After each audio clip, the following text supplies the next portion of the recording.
ఎన్టీఆర్ అనే అక్షరాల్లో ఒక వైబ్రేషన్ ఉంది. కానీ అవే అక్షరాలని కామెడీ చేసి పడేశాడు ఫీఫా ఫుట్బాల్ వరల్డ్ కప్పోడు.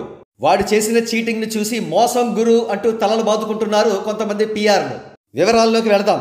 ఇక్కడ కనబడుతున్న పోస్ట్ను, ఆ పోస్ట్లోని ఎన్టీఆర్ అనే అక్షరాలకు కనెక్ట్ అయి ఉన్న ముగ్గురు మోస్ట్ ఫేమస్ ఫుట్బాల్ ఆటగాళ్ల క్యారికేచర్లను చూసిన కొంతమంది ఫ్యాన్స్, ఇదిరా ఎన్టీఆర్ అనే అక్షరాల ఆర్గానిక్ గ్లోబల్ రీచ్, అంతేగాని రామ్ చరణ్ది కాదురా అంటూ కాలర్లు ఎగరవేశారు.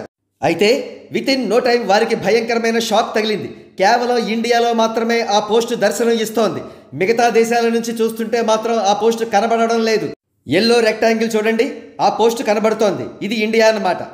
ఇప్పుడు మళ్ళీ ఎల్లో రెక్టాంగిల్ చూడండి, కేవలం ఫుట్బాల్ గ్రౌండ్ మాత్రమే కనబడుతోంది. ఎన్టీఆర్ అనే అక్షరాలు కనబడడం లేదు. అంటే ఇది అదర్ కంట్రీ అన్నమాట. ఇదే అంశం గురించి టెక్నికల్ ఎక్స్పర్ట్స్ ఈ విధంగా వివరిస్తున్నారు. The viral photo posted by FIFA World Cup on Instagram is a PR-driven post that can only be seen in India. To get a clarity, turn on your VPN and go to FIFA World Cup profile on Instagram and check it yourself. Talk to agencies, tell them stories and convince they'll get reach or throw money, run PR campaign and promote it as an international craze. Global reach is now a comedy. ఇక్కడ technical experts పిఆర్లు ఏ విధంగా international ఏజెన్సీస్ని consult చేసి వారికి manipulated stories చెప్పి డబ్బు ఏ విధంగా వెదజల్లుతారో కూడా చెప్పారు. జరిగిన మోసానికి పిఆర్లు వాళ్ళ తలలు తీసుకెళ్లి ఎక్కడ పెట్టుకోవాలా అని మదన పడుతున్నారు.